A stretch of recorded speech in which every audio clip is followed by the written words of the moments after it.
Well, in this little video we're going to look at Colin Chapman, the great inventor of Lotus, and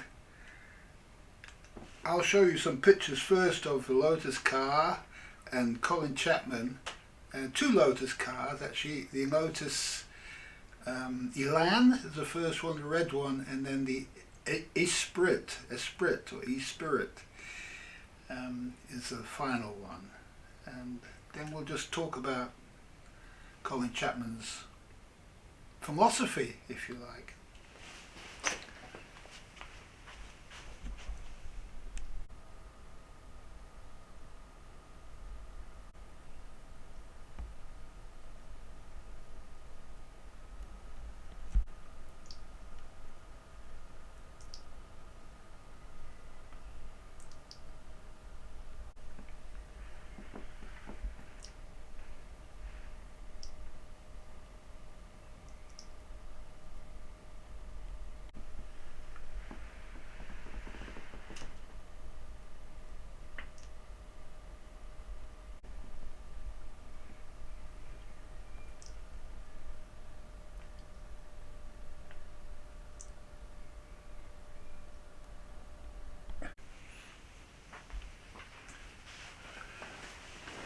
Okay, nice cars.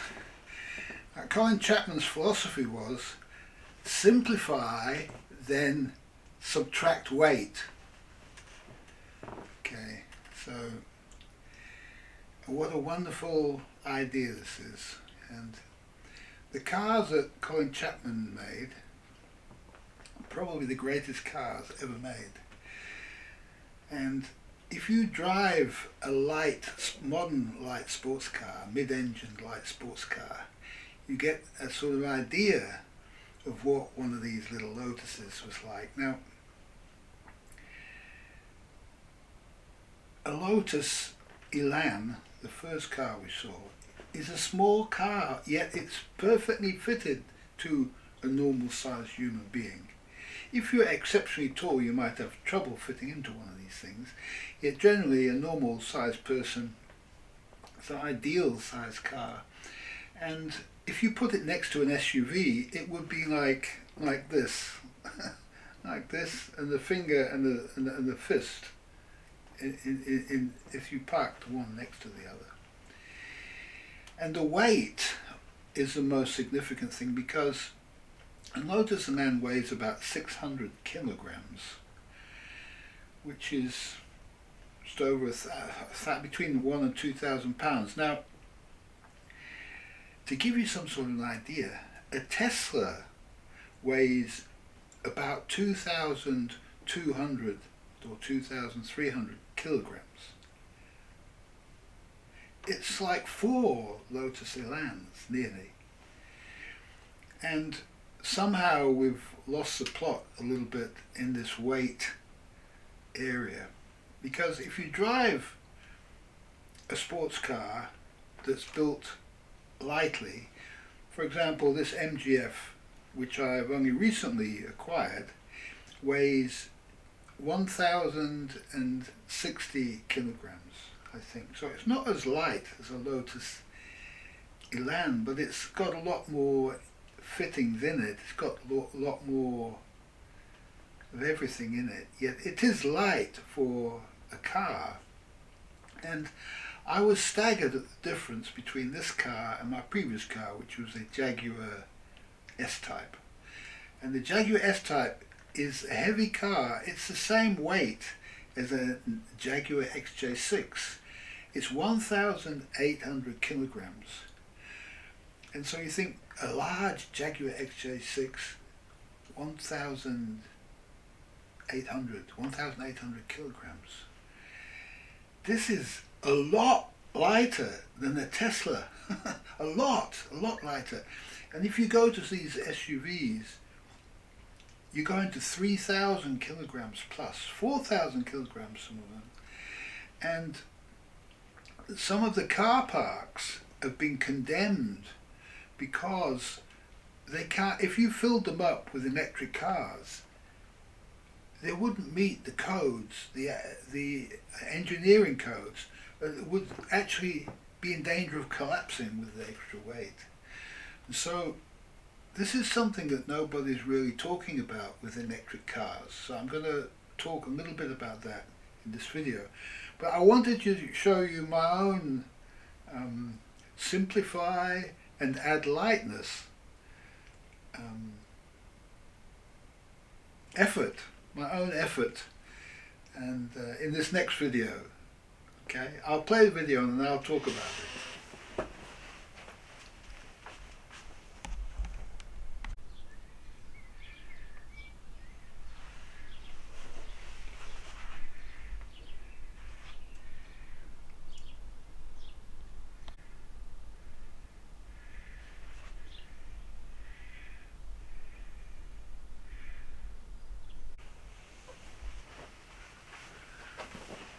Okay, so this is an extension speaker for my guitar amplifier.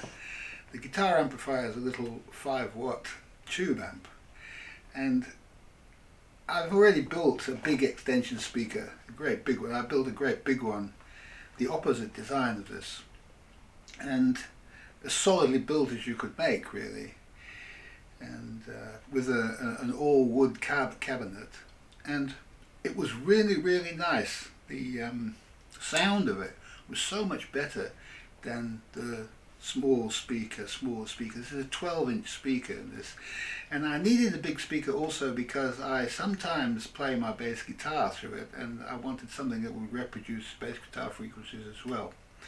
And so I had a piece of wood. I found a piece of wood in the street, and I had just enough wood to make this kind of minimalist speaker here. So I thought, well, as my little amplifier is in the corner of the room, I will design a speaker that uses the corner of the room as its reflector, if you like, and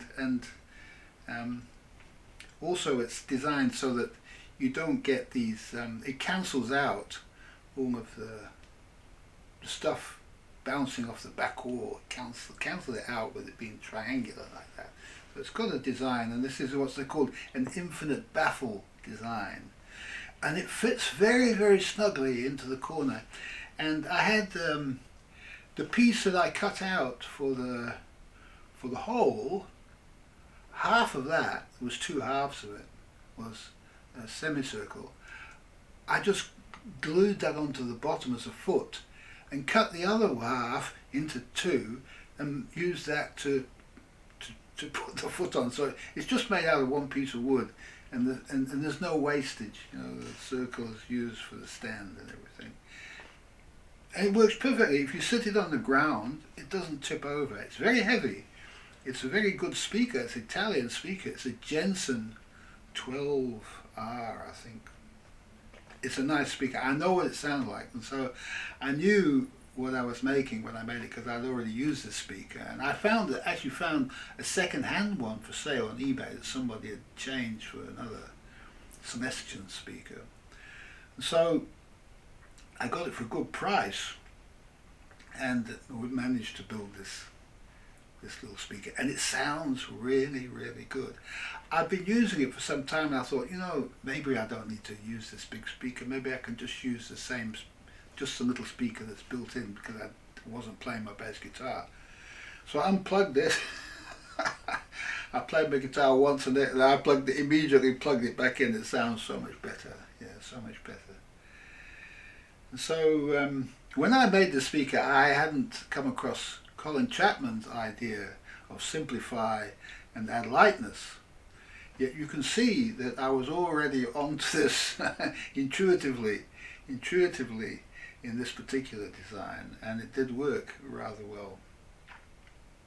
So what's interesting about Colin Chapman is not only did he originate these designs, yet also when Elon Musk was looking for a sports car design, he went to Colin Chapman because he knew these cars were really, really great cars.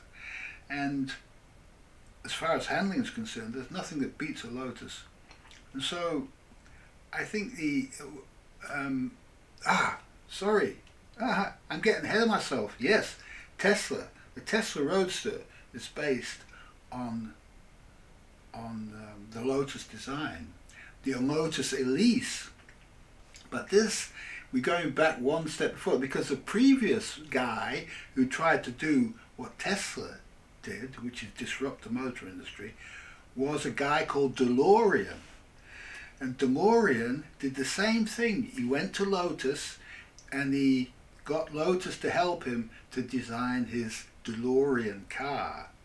And that is based on the Lotus Esprit, which is the photo that you saw at the beginning of the video. And so you have Lotus involved in both attempts to create a new kind of car, first in the DeLorean and then second in the Tesla Roadster. And he had his hand in both of these. Not Colin Chapman died at an early age, he was only 54, and I don't know what happened to Colin Chapman, why he would suddenly die like that. He either committed suicide or they took him out, but I do feel that there was some subterfuge going on there, because they forced the government forces who are controlled by the large monopoly, car monopolists, and the oil companies and the military industrial complex, all these people who control the government, they used the government to try to stop DeLorean from bringing his car into fruition. They did everything they could, the banks and everything, just did everything they could to work against them. And so they were fighting, and also they worked against Colin Chapman of Lotus, because Lotus was doing the body of something and of the DeLorean, and they were putting it together in Ireland. And he built this huge factory, and what they were doing was they were taking, the tax people were trying to take down Lotus, Colin Chapman and Lotus, and the CIA or the FBI did take out DeLorean. Okay, so DeLorean, what they did with DeLorean was, he was right on the edge of bankruptcy, he was going to lose his shirt, and they entrapped him by offering him a cocaine deal. All he had to do was whatever he did with this cocaine deal, and that was going to solve his financial problems. And he said, okay, yeah, shook hands with the guys, and then they whipped the handcuffs out and they handcuffed him. They just entrapped him, yeah. And it was like too much temptation. Now, of course, a man shouldn't do this, yet it was unusual circumstances. And I feel that there's some kind of thing happening there to stop this undermining the monopoly of the big monopolists, international monopolists too. And Elon Musk has also faced the same sort of problems. You can see that as he's become more and more successful, they want to take him out, yeah. He wasn't invited to their electric car day and so on. All sorts of anti-Elon Musk stuff has been going on, because they just don't want this disruption. The thing about Elon Musk and the other guys is somehow Elon Musk is so much better than everybody else at what he does, which is building businesses that make stuff, that he just survives anyway, yeah. And he's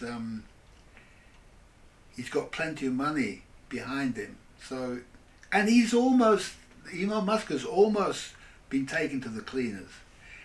Yet he's always put everything he has into the business, risked everything, and always comes through the other side. DeLorean, Lotus, they did the same. Colin Chapman did the same. They put everything they had into it, and it was shortly after this they were taking Colin Chapman to court over the tax issues and stuff, and he died shortly before he went to court. And they said if he'd been in the court, they would have probably put him in jail for 10 years. That's how bad it was. And so maybe he committed suicide, maybe they took him out. he died of a heart attack. You know, there's all sorts of substances, strange poisons that they can put in somebody that can cause a heart attack, look like a heart attack. Who knows? Or it might just be not reported what the actual cause of death was. We don't know. Some dodgy doctor just certifies it, and that's the end of it. I'll take 5.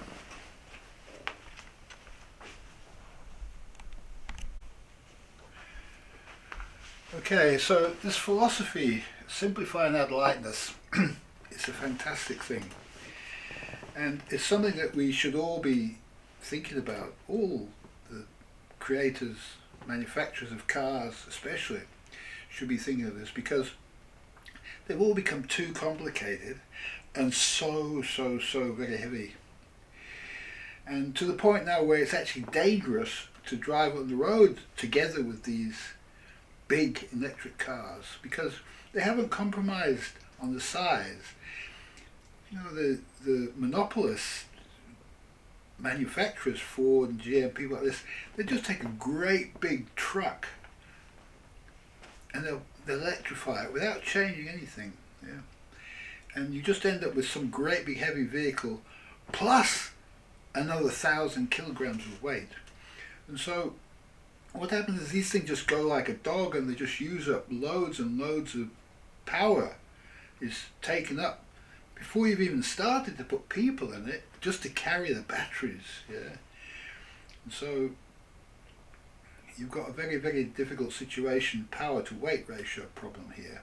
And so that's why all these electric cars have these super high performance engines, because they need it just to push the battery down the road. And it wasn't like that in the beginning. For example, the first Tesla Roadster was a fairly light car in comparison to the present run-of-the-mill stuff. And Toyota produced a very nice car too. In fact, you might call, well, the first Tesla Roadster wasn't a hybrid, it was actually a plug-in electric. But a plug-in hybrid isn't a bad idea. It's probably the best of both worlds. And Toyota produced the Toyota Prius, I don't know how you say it. And this car is a very successful car. It doesn't break down very often. And it does over 300,000 miles regularly, no problem at all. And the batteries go on and on and on. And the interesting thing about a Toyota Prius is that you can upgrade and service a battery yourself. And you can buy a kit that does that, because the batteries is simple. They're small, so you can actually lift the whole thing out yourself. And then you can take it apart and deal with each cell individually. And you can swap them out. Or what they do is they sell an upgrade pack, which says you give them the cells out of your battery, and they send you a whole new set of balanced cells, and you just slot them into your old battery casing, take it out, slot them in, put it back in. And you can do this in an hour or so. It takes for you to do your own. I've seen it done. Hoovy's Garage. You see this guy Hoovy. He did one himself, and he's not even a mechanic, yeah? And he doesn't normally touch cars himself, but he did this one himself for some reason. Because maybe it's necessary that we start doing jobs ourselves and getting our hands dirty. You don't even have to get your hands dirty with an electric battery. It's a very clean job. And the battery wasn't put under the car and made part of the chassis and all the rest of it, where nobody can deal with it. It's so heavy that you need outrageously special equipment just to be able to touch it. No, it was put in the back of the car, and you could easily access it. Okay, and it wasn't super heavy because it's a plug-in hybrid. It does 60 or 70 miles or something like that, and which is all you need. It's all you need unless you're going on a long trip, and then the emissions don't matter so much if you're going on a long trip, and you don't go on long trips very often. unless you're wealthy and doing this all the time, people don't drive all over the place. People drive in their local environment. They go to work and back and stuff like that. Go shopping, and this is what they do. And so a plug-in hybrid can run on electricity the whole time without adding all the extra weight. And so it's very important to understand this, that the first car, like Toyota's a very, very great company. They build some great cars. They got it right in the Prius. They got it right. It's only about 1,300 kilograms of Prius. I'm open to correction of that, but just going from memory, I had a look at the Prius and I thought, this is not a heavy car because it's got the small battery in it. Now, once you start building batteries that are on the bottom of the car, like this, you open yourself up to damaging these batteries because they've got no protection. The battery is the bottom of the car. And you can quite often damage the bottom of a car by driving it over something, or by, say, an exhaust pipe falling off a car in front, and then you drive over it and the exhaust pipe hits and rips the underside of the car. Normally in a car, an ordinary car, this is not a problem. I read about a Hyundai Ioniq in Canada that this happened to, and I saw photos of the damage, and there was hardly any damage, just a few knocks here and there on the underside of the car, and the car was still drivable, the battery was still working, yet they condemned the battery because of the physical damage to the structure, to the battery structure. And so when it came to replacing the battery, the price of the battery, including fitting, was $62,000. $62,000. The car didn't cost that much new. It would cost less to buy a new car. So because it was on insurance, the insurance condemned it. Yeah.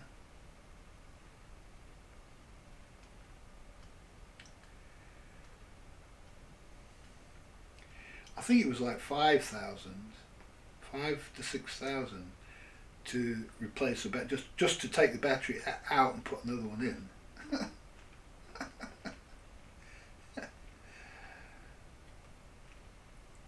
Unbelievable. I had an experience with heavy batteries and stuff like that with my boat. You know, I said what you know is that I was very keen on electric stuff, replacing internal combustion engines with electricity on my boat, and I've thoroughly experimented with this. And one of the things I've found is weight is terrible stuff. And if you have something that's too heavy for a person to manhandle, it's dangerous just dealing with it, and it's not pleasant. And so it's not possible to make stuff that an individual component is heavier than a man can comfortably lift. Okay, so a computer should just be able to lift it, but if it's too heavy, you can't deal with it. You've got it down the back there and you're trying to manhandle it, it's just too heavy. It's no good. You damage your back, all sorts of problems. And I had to take two big batteries, 110 amp hour batteries, out of my boat because they're both no good. And when I was climbing over the side of the boat, first of all, I've got a hernia, so I shouldn't be lifting stuff anyway. You have to. You can't get through life without lifting anything. But just to get this stuff, to get it out of where it was, to get it from inside the boat just to the cockpit area, to get it from the cockpit area to the ladder, but then to get it from the ladder down to the ground without falling off the ladder, holding a big heavy battery. Crazy. And then I had to carry these batteries to where I could dispose of them. And you couldn't carry two, they had to carry one at a time, and they were very heavy. And so now I have a place in my boat where there is no battery. One of the batteries, I said I'm not going to have another battery there because the whole boat was starting to tilt like this. It doesn't matter when you're sailing, of course, but when it's just sitting on the anchor, if it's off slightly, it looks a bit dodgy. So I wasn't happy about that. I thought, well, I'll get rid of one battery which was on the far, on the side. I'll get rid of one battery there, and I moved all my tools over to the other side of the boat. I tried best I can to balance the boat out, but the batteries are just hopeless because, well, I can't put them in the middle because the engine's there, and I'd have to get rid of the engine to put them in the middle. Plus, I don't want them right in the bilge where the engine is because batteries and water don't go together. And so I try to keep the batteries up a bit, so if the boat gets swamped with water, it's not going to take the batteries out or something like that. There's another thing with electric cars where the batteries, you've got the whole bottom of the floor is a battery, right? And so you know what happens with the bottoms of cars, they tend to rust out, don't they? What happened in a few years' time when you've got a bit of damage in the bottom of your car and now it's started to rust out, you get water ingress, and then you've got exploding Teslas, yeah?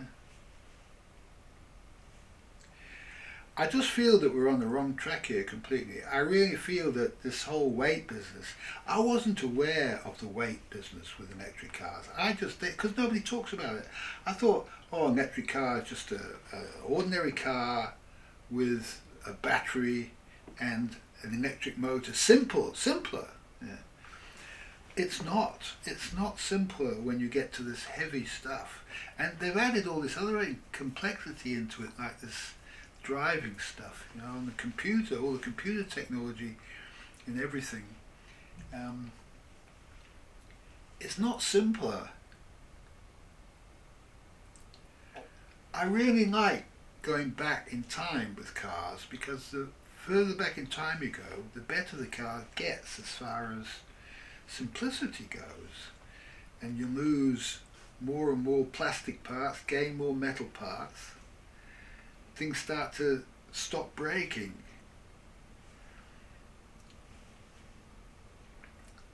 I really feel we made a mistake. Certainly the only viable electric car is a plug-in hybrid. Okay, what a plug-in hybrid does is it improves the miles per gallon that a car will make, and it can become a pure electric car if you only go in shorter distances. So it's got the best of both worlds, and it doesn't have the heavy weight issue, or doesn't need to have.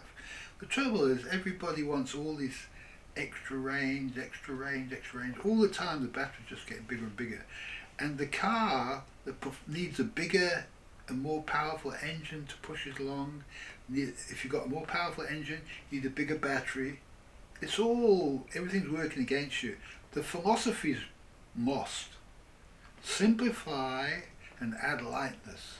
Not make more complex and add weight. This gives you the opposite of something good and useful. It's just something that you're going to be sorry you bought in the end. And having had the experience of a light car versus a heavy car, and a light car that has the performance without the petrol consumption and without the weight, it's a rather wonderful experience. I'm getting 40 miles to the gallon in this little car with an 1800 engine because it's so light. It just doesn't need much to push it along. And whenever you come to a hill, you just put your foot down a little bit, and it doesn't matter what gear you're in, it pulls beautifully because it doesn't have the weight. And so, having experienced this, I really truly understood what Colin Chapman was on about, that this is the magic formula. Simplify and add lightness. I'll leave you on that one. Thanks for watching.